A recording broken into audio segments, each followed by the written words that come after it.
Hello everyone, myself Dr. Dinesh Kumar Gupta Maddula. I am a medical graduate from NEO. I have cleared my foreign medical graduate examination in 2020 and I have worked at Government General Hospital Vijayawada and I have also worked as a medical officer in Health and Family Welfare Department of Andhra Pradesh at Krishna district, and I have practiced as a consultant at Manipal hospitals for Arogyasri patients as a consultant general physician, and I have my own clinic at Vijayawada.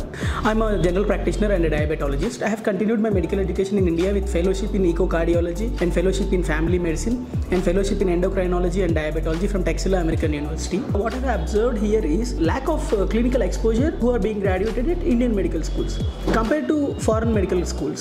Chosen by NEO are completely government medical schools and well-established universities since many long years. FMG classes, the MCI classes with the Indian faculty conducting by the NEO consultancy are quite helpful to clear the foreign medical graduate examination. ఎవరైనా కానీ abroad MBBS చూస్ చేసుకోవడానికి మెయిన్గా 5 main points గుర్తుపెట్టుకోవాలి. ఒకటి clinical exposure, రెండోది society అనేది కొత్త సొసైటీలు కూడా మనకు తెలియాలి, మూడోది గ్లోబల్గా మెడికల్ రీసెర్చ్ అనేది ఎలా జరుగుతుందా లేదా అనేది చూసుకోవాలి, నాలుగోది అఫోర్డబుల్ ప్రైస్లో మన under graduation medical education complete అవుతుందా లేదా అనేది చూసుకోవాలి. Last but not least, government universities recognised by Indian medical commissions, abroad medical commissions and at the same time world federation of medical education choose చేసుకోవటం చాలా important.